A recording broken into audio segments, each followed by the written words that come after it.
Subscribe करें और bell दबाएं ताकि कोई खबर रह न जाए।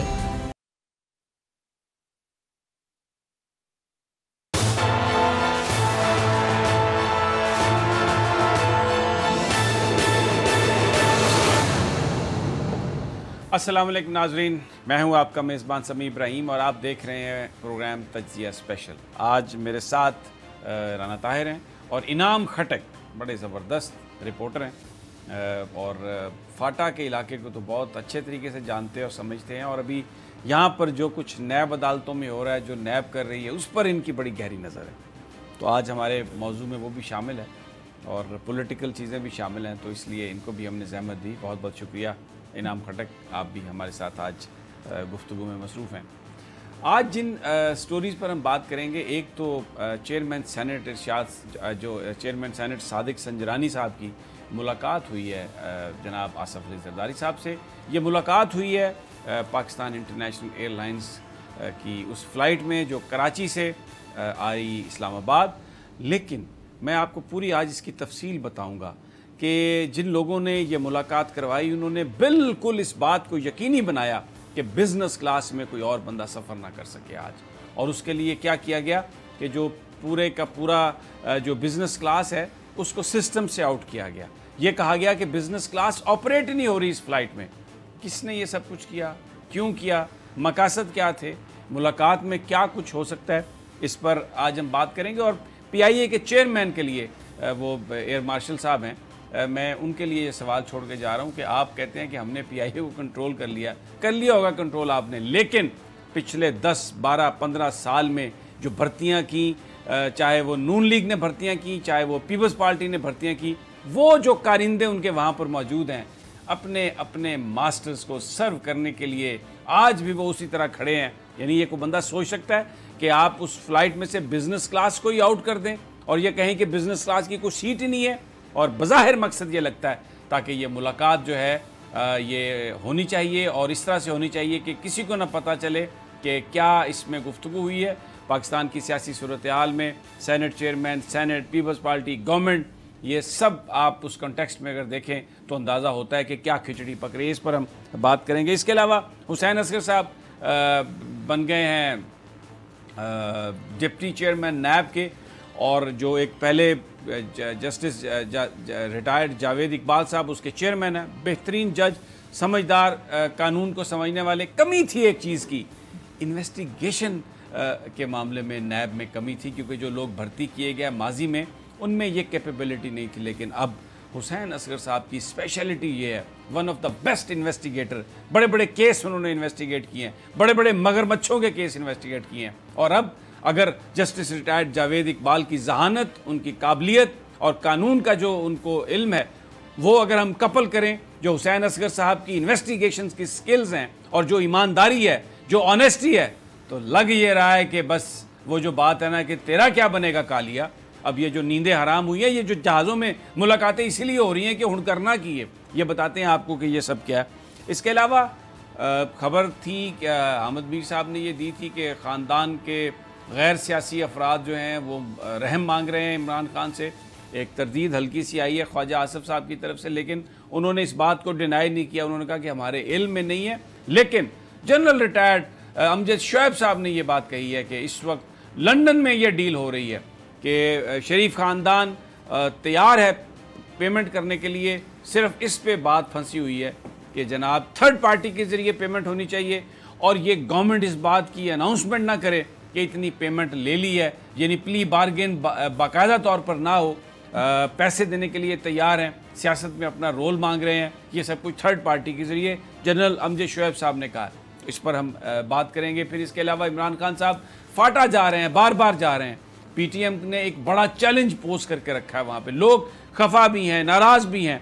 और ये जो पॉलिटिकली अगर उसको कोई शख्स इस वक्त हल कर रहा है, कोई उसको देख रहा है, तो वो वज़ीर आज़म इमरान खान 5 दौरे कर चुके हैं बहुत कलील अरसे में और एक एक एजेंसी में जा रहे हैं और पॉलिटिकली सारा मामला हल करने की कोशिश कर रहे हैं। इस पर बात करेंगे और टाइम अगर मिला तो ज़रूर जिक्र करेंगे। आज मुराद सईद साहब ने जो फैक्ट्स बताए हैं पाकिस्तान पोस्टल सर्विस के हवाले से, उसने तो हिला के रख दिया कि वो इदारा जो खसारे में था उस इदारे का खसारा वो ख़त्म करने के लिए जो उन्होंने इनिशिएटिव लिए हैं, जो उसकी परफॉर्मेंस को बेहतर बनाया, और अब जो अभी मार्च में उन्होंने जो माजी में जितने पैसे बनते थे उससे ज़्यादा सालाना पैसे बना लिए हैं, और 4 महीने अभी बाकी हैं बजट आने के लिए। तो लग ये रहा है कि जो खसारा होता था पाकिस्तान पोस्टल सर्विस को, इस साल शायद उन्हें ये खसारा नहीं होगा। एक बहुत बड़ी अचीवमेंट उस नौजवान की, मुराद सईद साहब की, जिसका उन्होंने आज फैक्ट्स के फिगर्स के साथ सब कुछ बताया। इनाम खटक भी वहाँ पर मौजूद थे,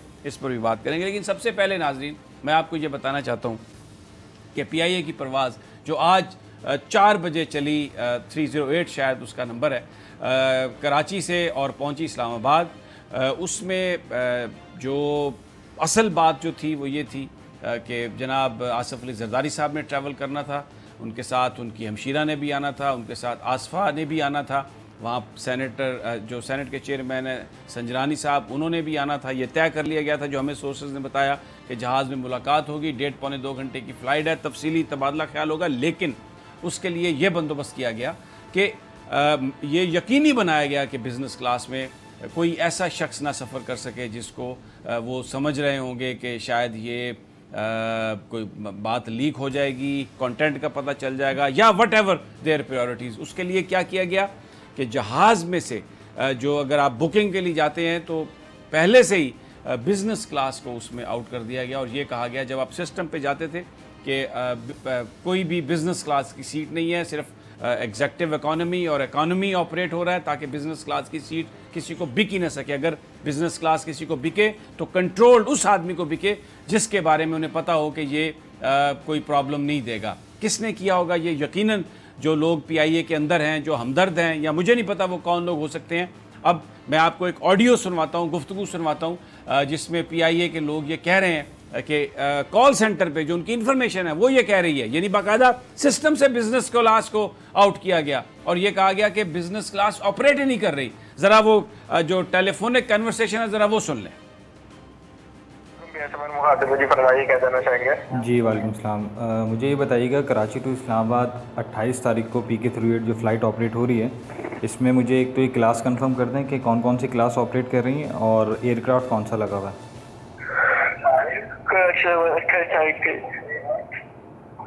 PK-308 सर, इसमें जो एयरक्राफ्ट है हमारे पास ये है 777। ठीक है, और इसमें क्लासेस कौन कौन सी ऑपरेट कर रही हैं सर? इकॉनमी और एग्जेक्टिव इकॉनमी। ठीक है, इसमें बिजनेस तो ऑपरेट नहीं कर रही? नहीं सर। ठीक है, इकॉनमी प्लस और इकॉनमी ऑपरेट कर रही है। एक चीज़ और मुझे कंफर्म कर सकते हैं कि इसमें ये एयरक्राफ्ट चेंज हुआ है, पहले एयरबस था या 777 ही लगा हुआ था?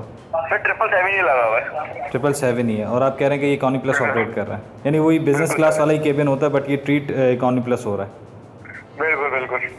ये आपने गुफ्तगू सुनी और इसमें वो कह रहे हैं कि इसमें बिज़नेस क्लास ऑपरेट ही नहीं हो रही।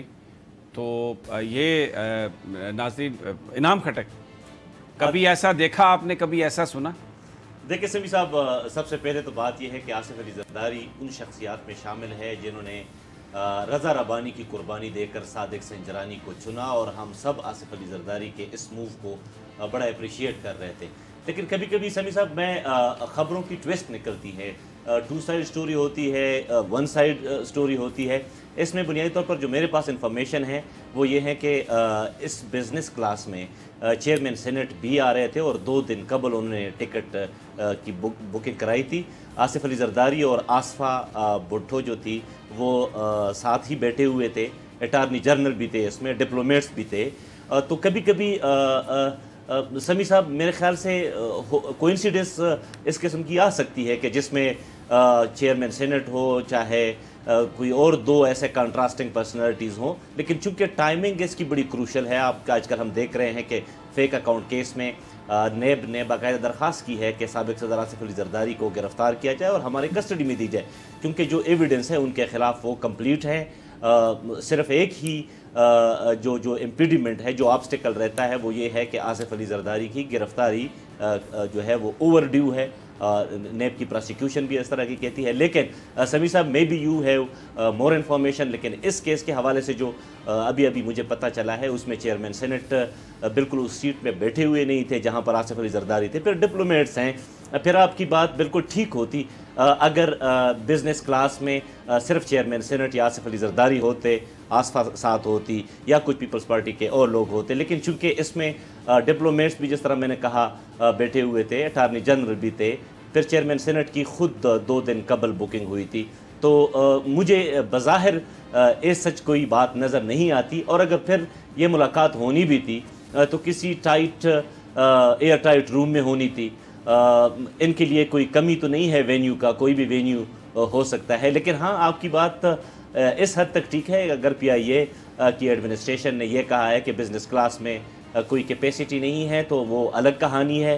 डोंट नो कि वो इससे क्या निकालना चाहते हैं। लेकिन on the surface of it chairman senate और आसिफ अली जरदारी अगर एक सीट में बैठे होते तो भी हम कुछ कह लेते, लेकिन चूंकि ये सीट नहीं है। अब समी साहब आगे आप मैं आपको सीट नंबर बता देता हूँ। 1A सीट नंबर था जनाब आसिफ अली जरदारी साहब का, और 1C सीट नंबर था जनाब सादिक संजरानी का। और PIA का ये कहना कि इसमें बिज़नेस क्लास हम ऑपरेट ही नहीं कर रहे, लेकिन बिज़नेस क्लास की सीट्स दी गई। ज़ाहिर डिप्लोमेट तो बड़े बेनाइन किस्म के लोग हैं, उनको तो समझ नहीं आती कि आप क्या बात कर रहे हैं। ये एक मैंने आपको वो गुफ्तगू सुनाई जिसमें PIA वाले ये कह रहे हैं कि हम इसमें बिज़नेस क्लास ऑपरेट ही नहीं करते, और उसकी शायद वजह यही थी कि वो बिज़नेस क्लास की जो सीट्स हैं उनको बड़ा कंट्रोल में रखना चाहते थे कि किसको बेचनी है सीट, किसको उसमें उन्होंने रखना है कि जी इस फ्लाइट में बिज़नेस क्लास ऑपरेट ही नहीं कर रही। हो सकता है आपकी बात सही हो जो आप कह रहे हैं, लेकिन जो हमारे पास इंफॉर्मेशन है, आपके अपने सोर्सेज हैं, ज़ाहिर है आप एक बड़े महान रिपोर्टर हैं, हो सकता है कि किसी इसी किरदार से आपकी बात हुई हो, लेकिन इतना मैं आपके साथ एक शेयर कर सकता हूँ कि जरदारी साहब जब वज़ीर-ए-आज़म हाउस में थे तो वो हमेशा अपने कमरे में म्यूज़िक चला के रखते थे। क्यों वो ये कहते थे, थोड़ी सी जब कोई वो बात कर रहे होते थे तो उस म्यूज़िक को ऊंचा कर देते थे तो और इशारा करते थे कि ज़रा ये शायद इधर को बगिंग वगिंग हो रही है। तो इसलिए जो बेस्ट जगह हैं मुलाकात के लिए, PIA के एयरक्राफ्ट से बेस्ट कोई जगह नहीं हो सकती जिसमें हर किस्म की गुफ्तगू हो सकती है। और फिर ख़ास तौर पर इस वक्त जो पाकिस्तान की सियासी सूरत हाल है, राना ताहिर साहब आप क्या कहते हैं? देखिए समी साहब, बात यह है कि सादिक संजरानी साहब जो हैं, जैसे नाम खटक साहब ने भी कहा कि आसिफ जरदारी साहब ने भी उनको वोट दिलवाए अपनी पार्टी के, और वो चेयरमैन सेनेट बने। इस वक्त आसिफ जरदारी जो है वो बुरी तरह समी साहब फंस चुके हैं नैब के पास। अभी वो बुरी ज़मानत पर है इस्लामाबाद हाई कोर्ट से। ये तो अदालत आलिया जानती है कि उनकी बुरी ज़मानत में और कितनी तोसी होगी या नहीं होगी, कल उनकी तारीख भी है।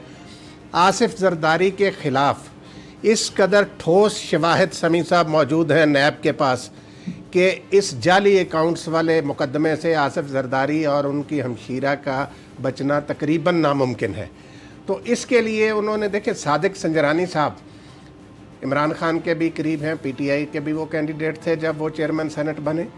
तो सादिक संजरानी के ज़रिए आसिफ, इस बात का बहुत ज़्यादा इम्कान है कि आसिफ जरदारी साहब ने देखा हो कि सवाए सादिक संजरानी के कोई और उनका करीबी बंदा ऐसा नहीं जिसके ज़रिए वो इमरान खान से कोई बात कर सकें और उनसे कहें कि भाईजान हाथ हौला रखो साढ़े ते। तो ये सादिक संजरानी को आसिफ जरदारी, और फिर उनको बताया होगा, देखें भाई वो नून लीग वाले कह रहे हैं कि चेयरमैन सेनेट को हटाएं, इनके खिलाफ अदम एतमाद लाएं, लेकिन मैंने कहा कि नहीं, सादिक संजरानी हमारे भाई हैं।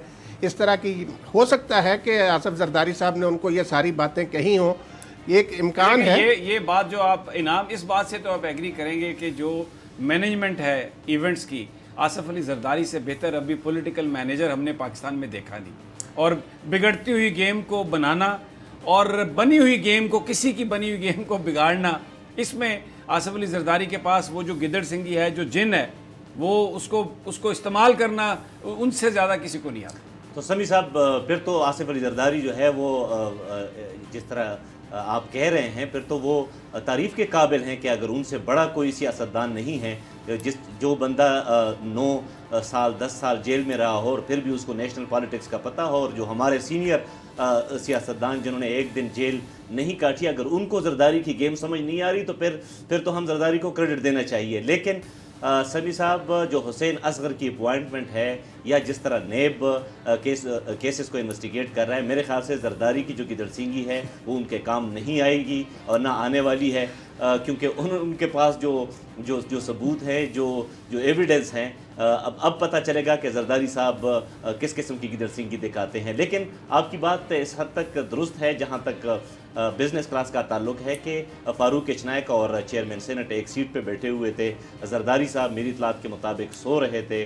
आसफा भुट्टो जो थी वो गेम खेल रही थी, लेकिन फारूक इचनायक के थ्रू भी मुझे लगता है सारे गेम खेल रहे थे, सिर्फ आसफा गेम नहीं खेल रही थी। उस फ्लाइट में बैठे सारे गेम खेल रहे थे। बहरहाल चले हम आगे मूव करते हैं। ये तो अब PIA के जो मार्शल साहब हैं, एयर मार्शल साहब, वो जाने और पूछें अपने अमले से अगर कि ये क्यों आपने बिज़नेस क्लास कहा कि वो ऑपरेट नहीं कर रही होगी। अच्छा, एक मैं और भी वैसे बता दूं, अमूमी तौर पे जहाँ पर बिज़नेस क्लास ऑपरेट कर भी रही होती है ना, तो SOP ये होता है कि अगर रेवेन्यू पैसेंजर आ जाए तो पहले उसको बिठाते हैं और क्रू को बाद में बिठाते हैं। लेकिन हमने कई दफ़ा देखा कि आप टिकट बिज़नेस की लेना चाहते हैं, वो कहते हैं जी फुल है, और आगे आते हैं तो वो एयर होस्टेसेस बैठी हैं किसी और फ्लाइट की, पायलट बैठे हुए हैं किसी और फ्लाइट के।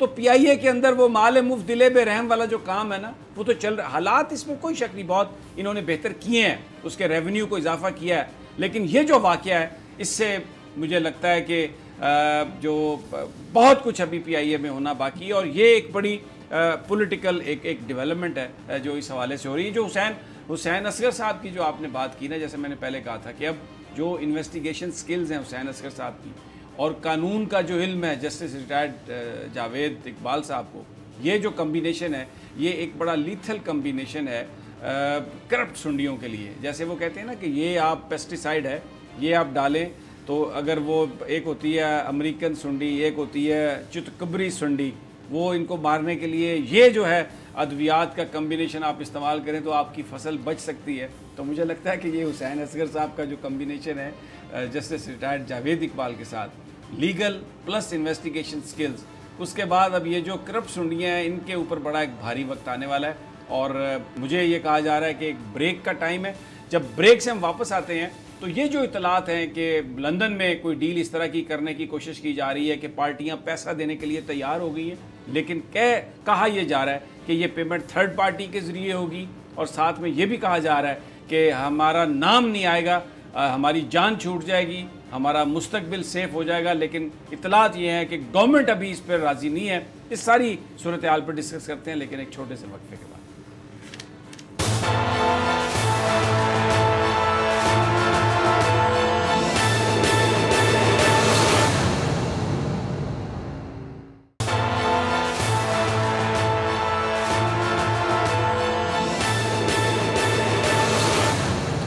वेलकम बैक नाजरीन। तजिया स्पेशल में पाकिस्तान की सियासी सूरत हाल पर हम गुफ्तगू कर रहे हैं। आपको एक शॉर्ट सुनवाते हैं जो जनरल रिटायर्ड अमजद शुएब ने एक दावा किया है। ज़रा प्रोड्यूसर साहब सुनवा दीजिए। इनाम खटक, ये जो बात है कि पैसे थर्ड पार्टी के ज़रिए दिए जाएंगे, जो इतलात आ रही, और उसमें डिमांड ये है, उनकी ख्वाहिश ये है मियाँ साहब की कि उनका नाम ना आए, पैसे हम देने के लिए तैयार हैं। अच्छा, मैं एक और चीज़ का आपको हवाला दे दूं कि हामिद मीर साहब ने भी अपनी गुफ्तगू की थी जिसमें उन्होंने ये कहा था कि एक शरीफ ख़ानदान के एक गैर सियासी फ़र्द ने रब्ता किया है इमरान खान साहब से और उनसे कहा है कि रहम करें, करम करें। और उस पर हमने फिर एक प्रोग्राम भी किया था जिस पर हमने ये कहा था कि इस वाक़े पर सारा दिन ये ARY पर चलता रहा और कोई किसी तरह की भी तरदीद नहीं आई। लेकिन ख्वाजा आसिफ साहब ने एक तरदीद की। ख्वाजा साहब की वो जो ट्विटर है, ट्वीट अगर आप प्रोड्यूसर साहब दिखा दें बड़ी स्क्रीन पर, उसमें उन्होंने ये कहा कि ये नहीं कहा कि वो इस बात को डिनाई करते हैं। उन्होंने कहा कि हमें अदालत से तो इंसाफ मिलेगा, और अगर किसी ने राब्ते की कोशिश की है तो नवाज शरीफ साहब के वो कतई तौर पे इल्म में नहीं है। यानी इसको आउट राइटली उन्होंने डिनाई नहीं किया कि कोई डील नहीं हो रही, कोई राब्ता नहीं हो रहा, कोई रहम नहीं मांगा, कोई किसी तरह की भीख नहीं मांगी, लेकिन उन्होंने ये कहा कि वो नवाज शरीफ साहब के इल्म में नहीं है। तो ये तो फिर एक आउट राइटली उन्होंने इस फैक्ट को डिनाई तो नहीं किया इनाम। देखिए समी साहब, ये जो रेफरेंसेस हैं, जाली अकाउंट्स केस है, ये मामला किसी न किसी जगह ख़त्म होना है और उसके ख़त्म होने का जो पॉइंट है वो प्ली बारगेन है। बुनियादी तौर पर कन्वेक्टेड तो हो गए हैं मियाँ साहब की, जहाँ तक मियाँ साहब का ताल्लुक है। तो देखें इसमें क्या हर्ज है कि मियाँ साहब तो अब तक ये पॉइंट अपने पार्टी के जो उनके हमराज हैं उनके साथ शेयर करते रहे कि मुझे जेल हो गई, मैं डिस्क्वालीफाई हो गया, तो मैं क्यों पैसे दे दूँ। और यही वजह है कि इसहाक डार, हसन हुसैन और शहबाज शरीफ के जो यहाँ से जाना, ये भी उसकी कड़ी है कि बुनियादी तौर पर वो कह रहे थे कि हसन और हुसैन है नहीं, वो आ नहीं रहे। उन्होंने कितने फ़ख्र से कहा कि हम पर पाकिस्तानी कवानीन का इतलाक़ नहीं होता, हालांकि जब उनके वालिद प्राइम मिनिस्टर होते थे तो ये PM ऑफिस और सेक्रेटेरिएट में शाही मेहमान होते थे, वो उस वक्त बहुत बड़े पाकिस्तानी थे। लेकिन आला ऑफ ए सडन उन्होंने कहा कि उन पर तो पाकिस्तानी कवानीन का इतलाक़ नहीं होता। समी साहब, हर सूरत प्ली बारगेन होनी है। ये तो बुनियादी तौर पर हुकूमत को ब्लैकमेल कर रहे हैं। आप देख रहे हैं कि ये कभी उन शरपसंद अनासर को आगे लेकर आते हैं, कौमी सलामती के लिए ख़तरा खड़ा करते हैं, सिर्फ इसलिए कि इनकी जो प्ली बारगेन है वो ना हो सके। लेकिन जहाँ तक मैं नेब के हुकाम से बात करता हूँ, उनका ये कहना है कि हर सूरत पैसे वापस करने होंगे और उसके लिए बेशक कोई थर्ड पार्टी हो समी साहब, कोई फर्स्ट पार्टी हो, डायरेक्ट वो हो जाएं। लेकिन इसके साथ मैं एग्री नहीं करता कि मियाँ साहब को पता नहीं है। मियाँ साहब को पता है, हर चीज़ पर उनको जो है ऑन बोर्ड रखा जाता है। लेकिन अगेन जब पाकिस्तान का ख़ुद जो हमारे हैं एहतसाब के स्पेशल असिस्टेंट शहजाद अकबर साहब, उन्होंने कहा 11 अरब डॉलर रुपए का तो सुराग लग चुका है 26 ममालिक में। तो ये किसका पैसा है? बुनियादी तौर पर दो ही शख्सियतों का है। और जिस तरह शहजाद अकबर साहब भी कहते हैं कि जो मनी लॉन्ड्रिंग का तरीका है वो उसमें बहुत सारी कॉमनलिटीज़ हैं, कहीं रबड़ी दूध वाला है तो कहीं पापड़ वाला है, लेकिन तरीका एक ही है।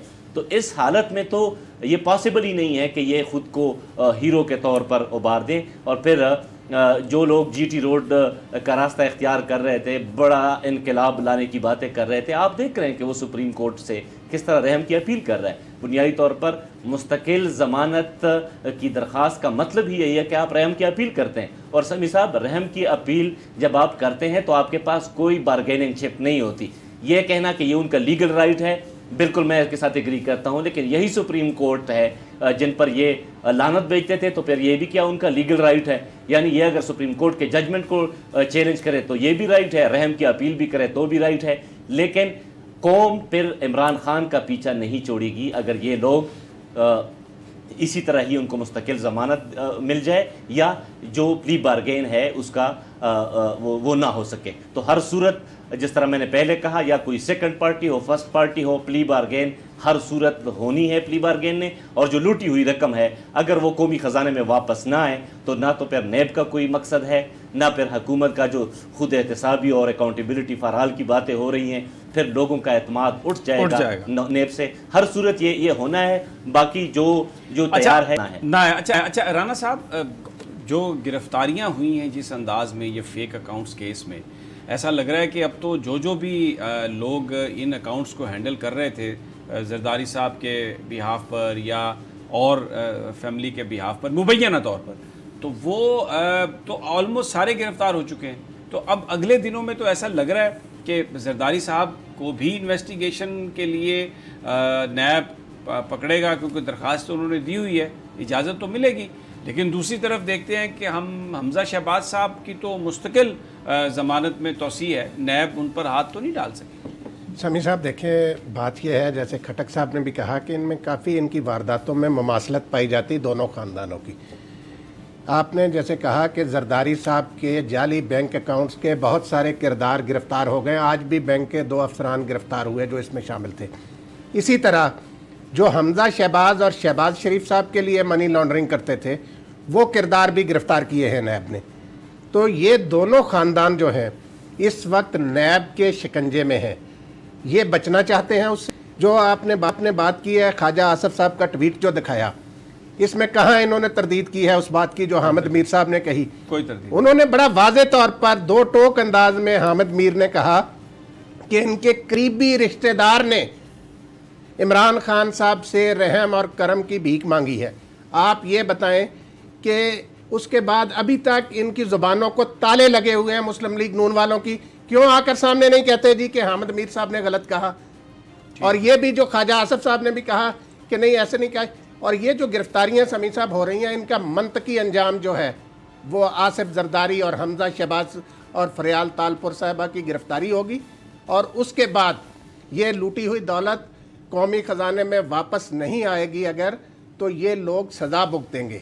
और इनकी जो जायदादें हैं पाकिस्तान के अंदर और पाकिस्तान के बाहर, वो एक ना एक दिन जब्त होंगी। ये सारा माल मसरूका है पाकिस्तानी कौम का, और जिस किसी ने भी इनके साथ डील करने की कोशिश की, अवाम उसे माफ़ नहीं करेंगे, खा वो कोई भी हो। और अवाम जो है, मैं आपको बताऊं, इन केसों पर बड़ी कड़ी नज़र रखे हुए हैं पाकिस्तान के अवाम। ये जो नैब के केसेस हैं, और जो आपने हुसैन असगर की बात बताई है, हुसैन असगर के आने के बाद आप क्या समझते हैं कि किसी को कोई रियायत मिल सकेगी? कोई रियायत नहीं मिल सकती। उनकी सारी ज़िंदगी जो है वो पूरी उनकी प्रोफेशनल लाइफ जो है वो इस बात का सबूत है कि हुसैन असगर के शिकंजे में जो आ गया, वो चोर चकार कातिल डाकू वो बच नहीं सकेगा। बिल्कुल आपकी बात है। अच्छा, एक चीज़ मैं तस्हीह करना चाहता हूँ। तस्हीह से मुराद ये है कि मैं उसकी वजाहत करना चाहता हूँ। कल हमने अपने प्रोग्राम में नजम सेठी साहब के हवाले से एक डिस्कस किया था इशू। पेमरा ने उन्हें नोटिस दिया और नजम सेठी साहब ने ये सवाल उठाए थे कि मुझे सुने बगैर ये सब कुछ किया गया है। तो हमने भी कल उस पर बात की थी, लेकिन प्रोग्राम के बाद पेमरा से मेरा रब्ता हुआ, पेमरा ने भी मुझसे रब्ता किया, तो उन्होंने एक बात की वजाहत की जो मैं समझता हूँ कि देखें, हमसे भी चीज़ें रह भी जाती हैं, हमसे गलतियाँ भी हो जाती हैं, लेकिन हम उनको तस्लीम भी करते हैं। कल हमारा जो प्रोग्राम था उसमें हमने ये चीज़ जो हमें बताई गई थी उसको वैसे ही हमने पेश किया कि नैब को चाहिए ये था कि वो पहले बुलाती, नजम सेठी साहब को बुलाती, चैनल को बुलाती, और उसके बाद फिर वो ये कोई जुर्माने की बात करते या 7 दिनों के अंदर चैनल बंद करने की बात करते, जो उन्होंने शोकास जारी किया। लेकिन जो फैक्ट्स हैं, जो हमें तारीखें भी बताई 13, 21, 12 कि जब ये कंप्लेंट फ़ाइल हुई वज़ीर-ए-आज़म साहब की तरफ से, तो उसके बाद पेमरा ने नजम सेठी साहब को, चैनल को 4 दफ़ा नोटिस दिया कि वो आके अपनी पोजीशन को क्लियर करें। उनसे कहा गया कि वो अपना मौक़िफ़ बयान करें, लेकिन नजम सेठी साहब ने और चैनल 24 ने अकॉर्डिंग टू पेमरा अपना मौक़िफ़ बयान नहीं किया। तो फिर उसके बाद, क्योंकि कल हमारा ये एनालिसिस ये था कि ये बिल्कुल पेमरा का जो तरीक़ाकार है ये दुरुस्त नहीं है। और बहुत सारे केसेस में, जैसे हमें अपने केसेस का पता है फवाद चौधरी साहब के हवाले से, वो तो हमने शेयर किए, लेकिन नजम सेठी साहब के हवाले से ये क्योंकि एक फैक्चुअल चीज़ है जो कल हमने नहीं कही थी, इसलिए ये हमारा फ़र्ज़ बनता है कि हम ये बात बताएं कि पेमरा ने शोकाज नोटिस जारी किए, उनको एक्सप्लेन करने के लिए अपनी पोजीशन कहा, लेकिन नजम सेठी साहब और चैनल 24 नहीं आए। तो इसलिए ये वो चीज़ कल रह गई थी। मैंने कहा कि आज मैं इसको उसमें शामिल कर दूं, क्योंकि झूठ जो है वो हम नहीं समझते कि हमें यहाँ पर बोलना चाहिए। अब ज़रा थोड़ा ज़िक्र कर लेते हैं कबायली इलाके का। इनाम खटक, आपका उस इलाके से ताल्लुक़ है और वहाँ पर PTM, इसमें कोई शक नहीं, एक बहुत बड़ी पॉलिटिकल ताकत के तौर पर अब सामने आई है, इसलिए कि जो उन्होंने गुज़श्ता दिनों जलसा किया, मैंने वो ट्विटर पे उसकी तस्वीर देखी, बहुत बड़ा जलसा था। सोशल मीडिया ने, हमारे नेशनल मीडिया ने, मुझे नहीं पता क्यों नहीं ज़्यादा उसको कवर किया, लेकिन वो एक बहुत बड़ा जलसा था। इमरान खान के भी जलसे उतने ही बड़े हैं। मैं चाहूँगा कि हमारे जो प्रोड्यूसर साहब हैं वो दोनों जलसों की फुटेज दिखाएँ।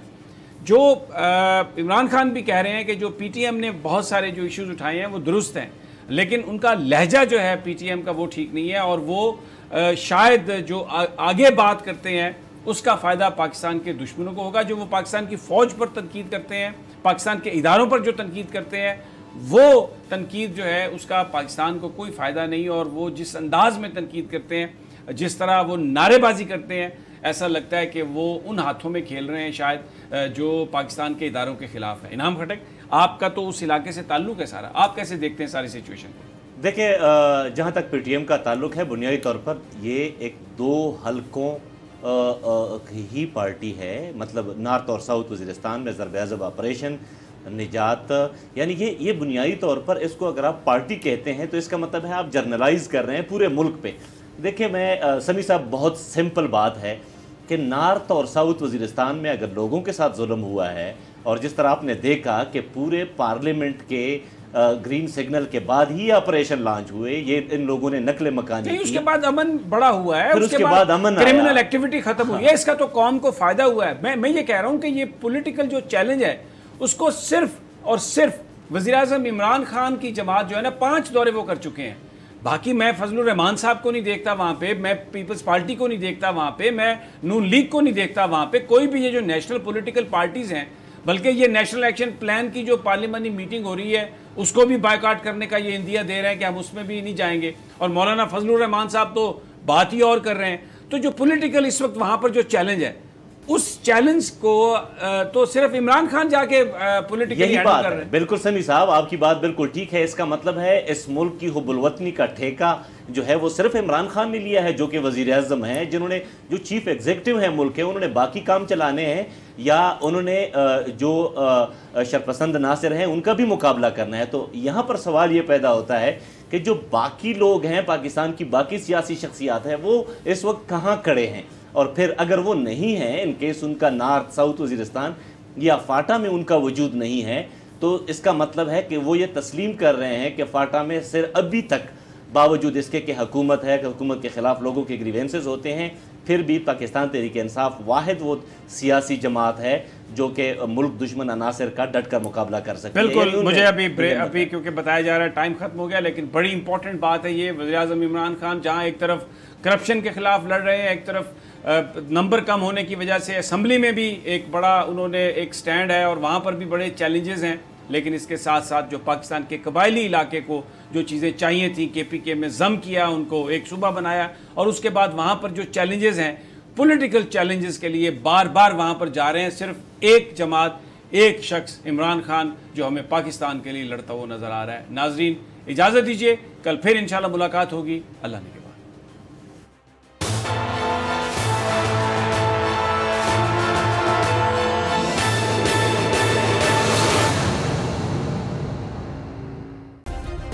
सब्सक्राइब करें और बेल दबाएं ताकि कोई खबर रह न जाए।